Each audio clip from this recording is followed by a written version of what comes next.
Hello everybody, good morning. Welcome to our morning meeting. We're going to be here with Artemis, the little saw-whet owl today. So come on in, let me know that you're here. Oh, sorry, dropped you guys. Let me know that you're here and we'll get started. We are out in Artemis's enclosure today, and that's because I wanted to show you guys kind of how we retrofitted her space to suit her and her disabilities, because she has a few disabilities that make it difficult for her to get around in a normal space. So we have a kind of a different setup for her that we planned out and we were very careful with. So Artemis is going to be with us today, and I'll flip the camera because she often will just look straight at me or whoever's talking around her. Good morning, Dawn. Hello. But come on in, let me know that you're here, and we'll give you guys a shout out. Flip the camera, please. Hello. Oh my goodness. Okay.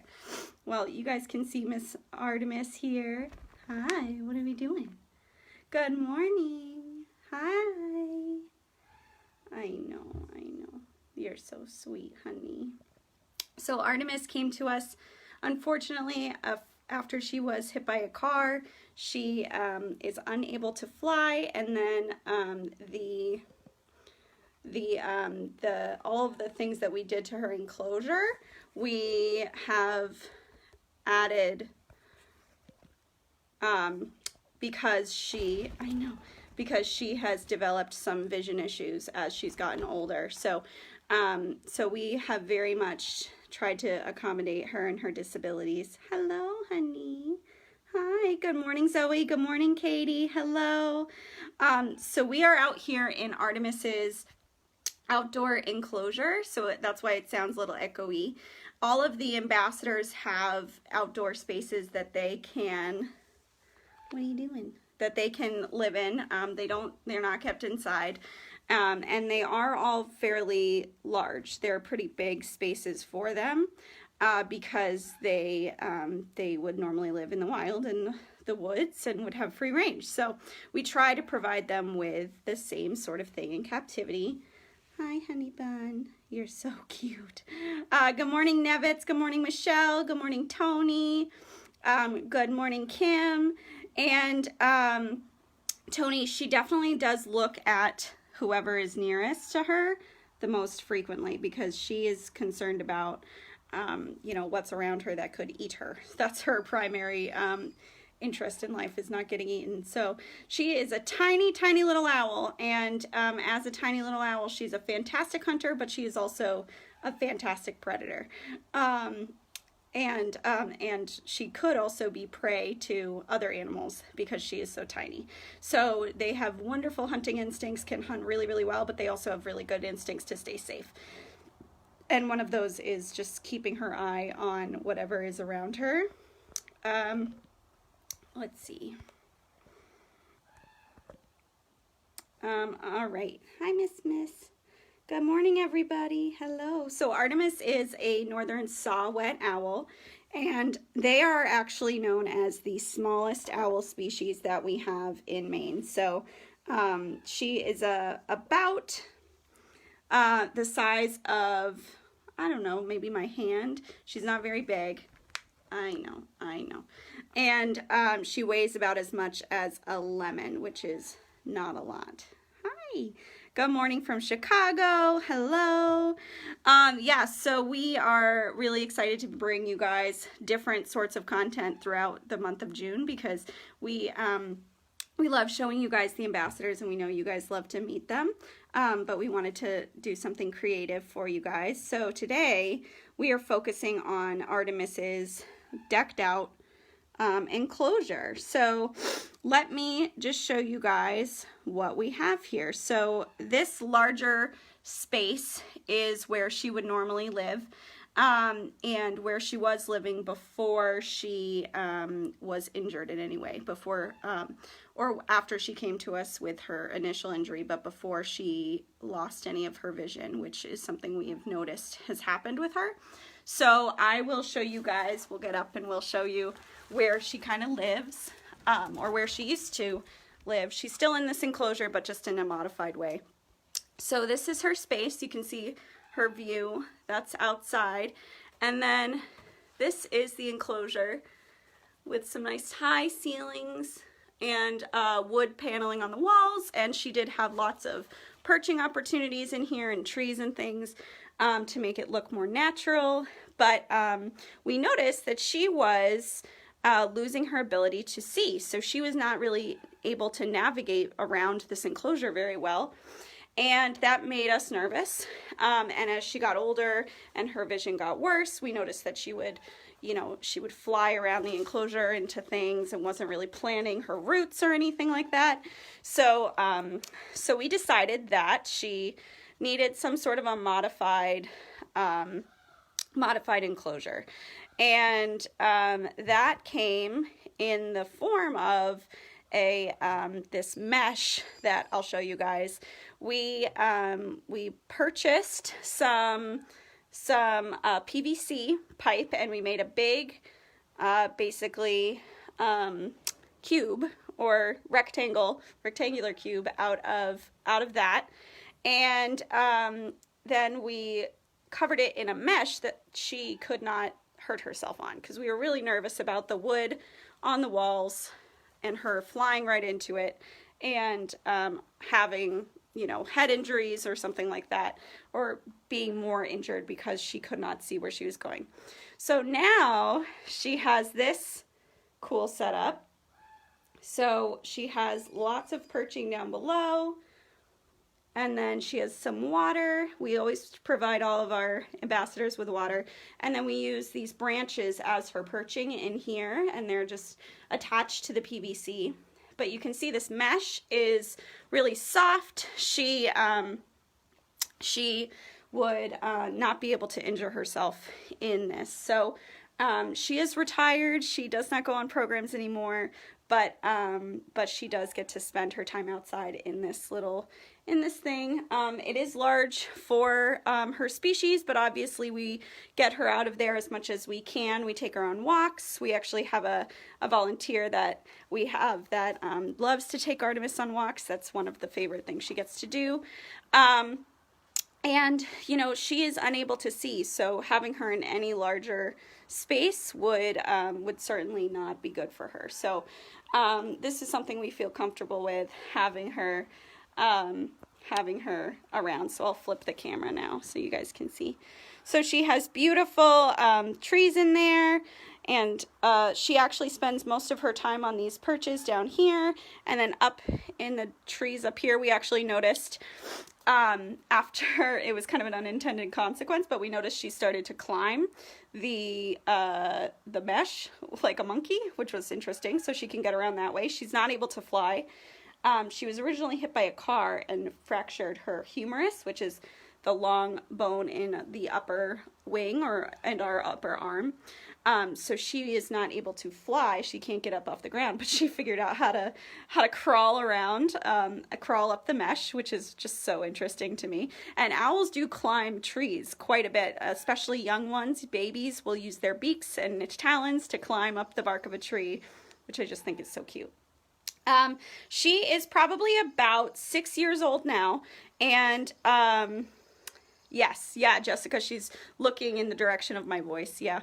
And we are not completely sure how blind she is. We've had an ophthalmologist come up and look at her eyes, who is very, you know, well versed, and she says she probably has very little to no vision, but may be able to see still light and shadow, so she might be able to see some shapes. But yes, the sound of my voice is how she is figuring out where to look. Yep. Hi, little miss. So she is probably about 6 years old. The space, it's probably like a 10 by 10 cube, I would say. And what's interesting to note about that is it might not seem large to us, but to this little lady, it's certainly a big enclosure. She was actually in one of the spaces in our large raptor house, and that was like so big for us, big for her. We noticed she would just hang out in one corner and not move around the space because it was way too big and exposed, and these guys would normally live in the woods with lots of cover. So we think she's actually more comfortable in a smaller space. We definitely noticed her move around more when she had a smaller, more covered space to occupy. And most, falconers' mews are much, much smaller than the enclosures that we provide for our owls. So, we are very proud of how much space we're able to give them, and especially for a little lady like this who can't really fly, the more space they have is not necessarily a good thing. It could be a potential injury waiting to happen. So, Perry asks, do you think the vision issue is a matter of age or a long-term result of her original injury? We really don't know. We did see some inflammation behind, in the back of her eyes when that was going on, and it has gone down. So she may have bonked her head, and that resulted in the injury. She may have just lost her vision over time because of her age. So we're really not sure what caused her initial injury, but we are, we're hopeful that she will be able to spend the rest of her life with us in safety in this cool little enclosure. Thank you so much, Jennifer, for donating. That's so sweet. Jennifer has donated to the video, and there is a donate button on all of our videos, and we really appreciate the support of all of you guys watching. We know everyone's going, back to work. Everything's starting up again, so we're excited to see how these videos continue. But thank you guys so much for watching every day.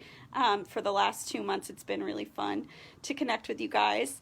So yeah, Perry, we don't really know what caused it. It's kind of a mystery, and we could do all sorts of tests and, figure out other than what we've done and getting an ophthalmologist to come and look at her. There's not too much more we can do to know what the cause is. We do know that the inflammation in her eye is now gone, so that's a good sign. It means it's not getting any worse, hopefully. And that has been since we moved her into this space. So it seems to be working. I mean, we had even considered padding the PVC so that she couldn't bonk herself on the PVC, but she hasn't seemed to have a problem with that so far.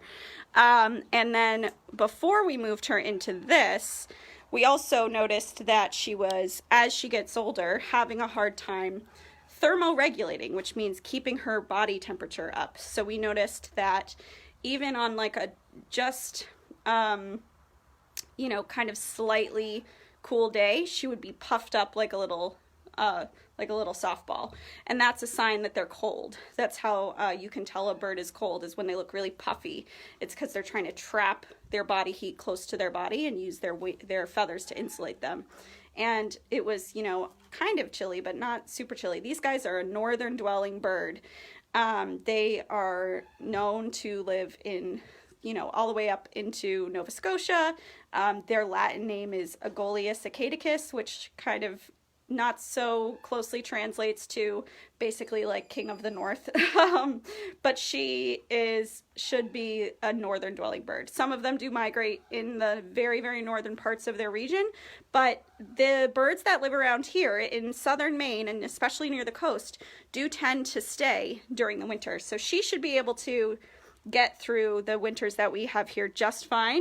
And we were noticing that as she got older, and interestingly, this happens with people too, as she got older, she was having a harder time, thermoregulating. She was having a harder time maintaining her warm body temperature. And we decided that this setup, the tent setup, the mesh setup, would be a good option because we could move it inside if we need to. If it got really cold, we could put it inside and have her still in her enclosure that she's comfortable with, but indoors where it's warmer.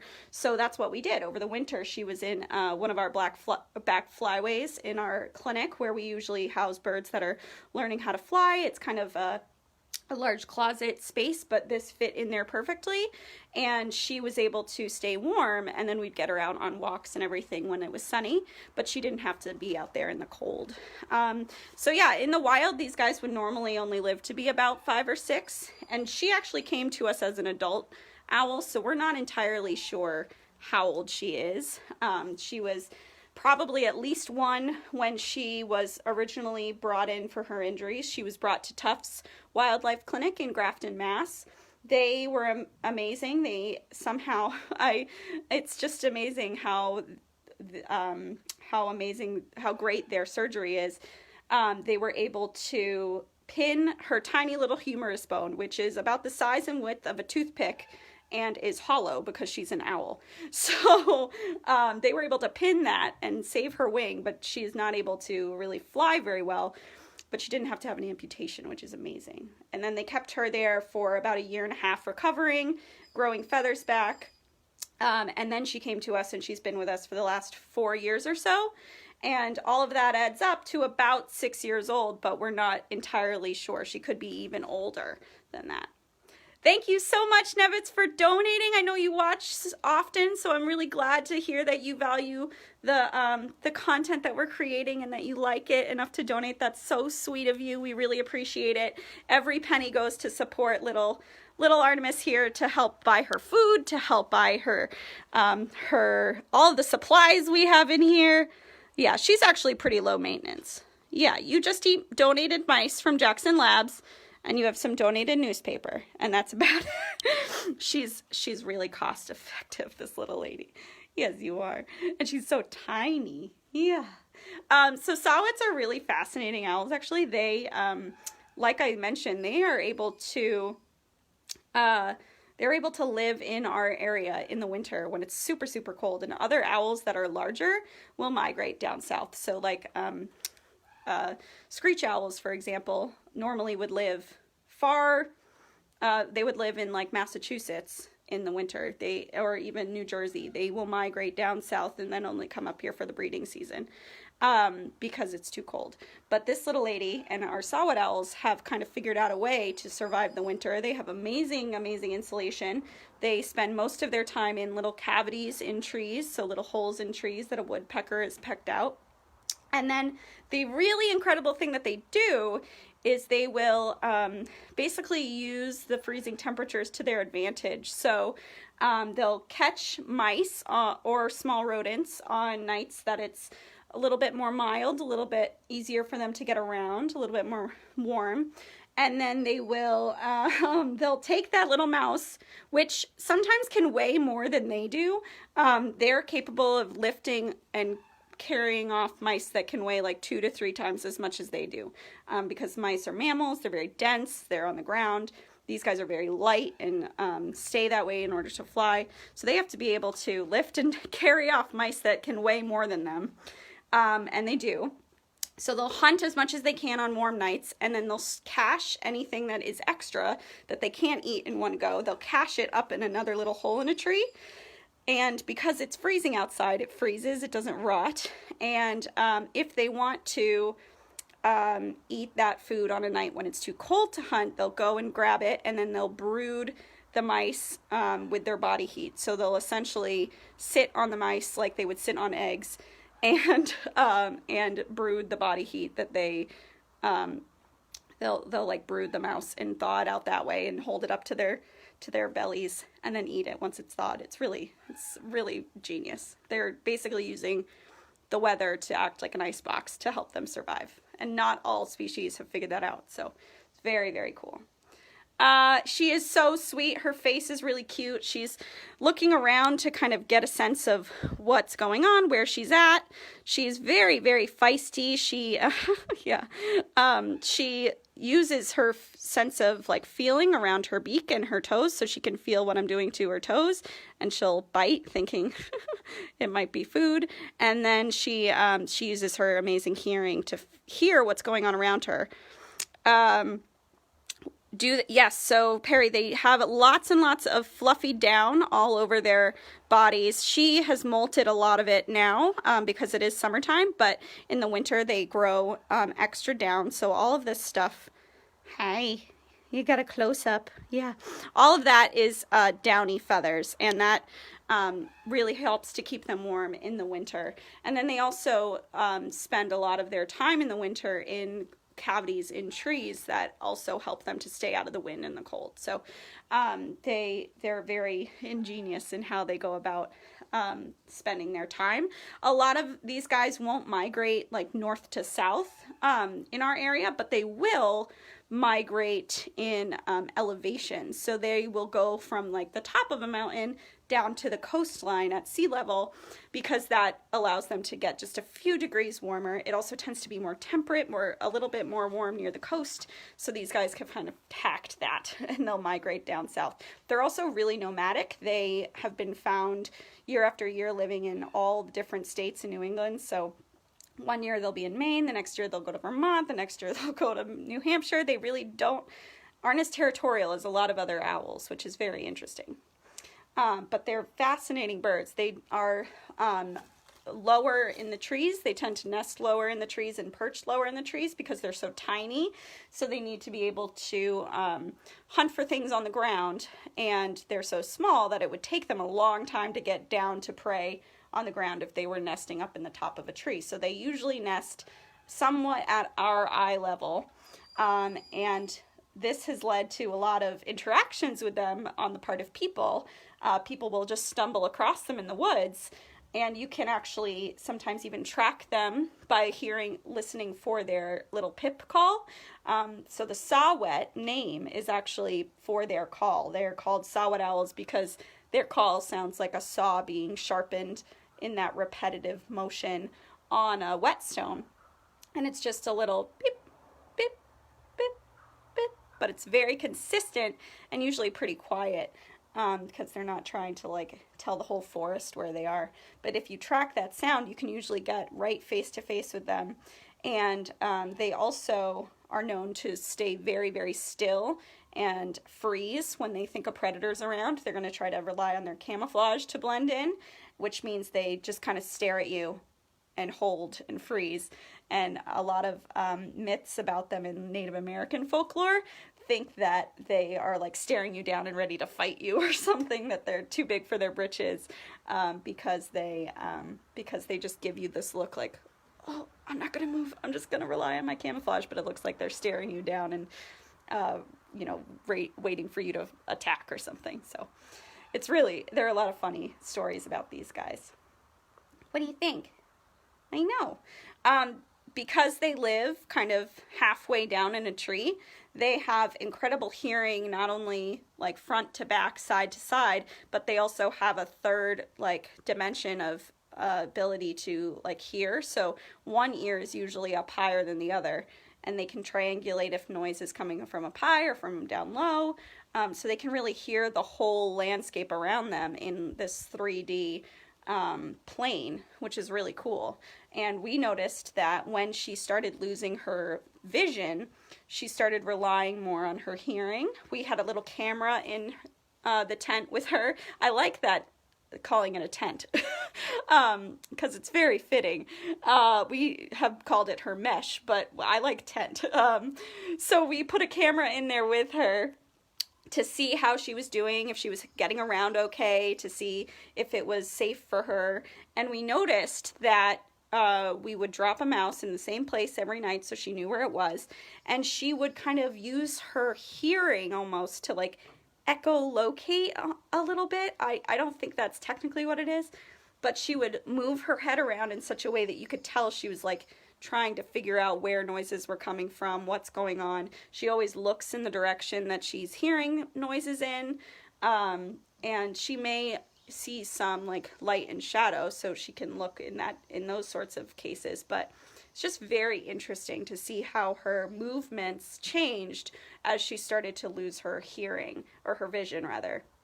And she has relied more and more on her hearing to help her get around. And luckily, owl hearing is amazing, so she is still able to get around in her enclosure. But yeah, that was really fascinating to us to watch her trying to figure out where sound is coming from. We also do see some of this neurological stuff. If you guys notice, she's kind of slowly moving her head around. It's called tracking. It's something that we usually see in animals with like neurological disabilities. So that was something that we kept an eye on as well. She could have sustained some sort of a head injury before we got her in the tent. So she, you know, there are many reasons why she's going to live with us for the rest of her life, however long it is. And we're happy to provide her with kind of that more geriatric care as she lives with us. She's otherwise happy and healthy. Her weight's always good. Her appetite is fantastic. She'll eat as much as we give her. We get her out on lots of walks. We change up her the branches in here all the time. We don't want to move the perching or her food too much because we don't want her to not know where things are, but we do change up the scenery a little bit. And of course we try to accommodate her temperature and make sure that she's staying warm. So we always try our best with these guys. Even as they're getting older, it can be challenging, and we are very good at coming up with creative solutions to those sorts of problems, like building mesh tents for our friends to keep them safe. I know. You want to go back in your tent. Yeah. It's okay. It's okay. I know. She's just baiting a little bit. Come here. Artemis. She got herself all tangled. Hey. That's a perturbed owl. That's an owl that wants to go back in their enclosure. I know. Hi, Michelle. Good morning. Hello. Good girl. So she, at night, we'll see her sitting in on these perches in here. She also, I've caught her bathing. It's adorable. She'll use this water as a bird bath, and it's amazing when you come across her and she's soaking wet, and that's the only source of water. You know, she's been like bathing in there, and they usually only do it at night. So when we stumbled across her doing it that really hot day last week, it was so cute. You're such a good girl. If anyone else has any other questions about Artemis or about her setup or about what we do to help our more senior ambassadors, we can certainly talk about it. Another senior ambassador that we have is Gracie, our Broadwing hawk, and man, her enclosure is decked out to support her. And we did that a few years ago thinking, you know, she's a Broadwing hawk, they live a certain amount of time, and she's just blown past all of those life expectancies. So we're really happy she has a safe place. And this little lady will be with us, you know, if she stays healthy and happy, she could be with us for a long time. So we're really excited to be able to offer her this sort of care throughout the entirety of her life, because in captivity, these guys can live to be like, you know, 9 or 10 years old. So we'll have little Miss with us for a long time. But yeah, if anyone has any other questions about her, I'm happy to answer them and hang out with Artemis here. Otherwise, we're going to put her back in her tent and get her some fresh water for the day and let her chill out. You know, they are nocturnal, so she's probably going to go right back to sleep. But at night, we have seen her bopping around in her enclosure. She preens quite a bit. She eats her food. She takes a bath. So in the evening, she is very active. But during the day, she'll most likely perch on one of these pines in here and just absorb the sunlight. Yeah, good job. Thank you guys so much for watching, and thank you to those of you who donated. We really appreciate all of the support, and we're so excited to be able to bring you guys this new interesting content throughout the month. So please stay tuned, and we will see you all next time. We'll see you tomorrow. Bye.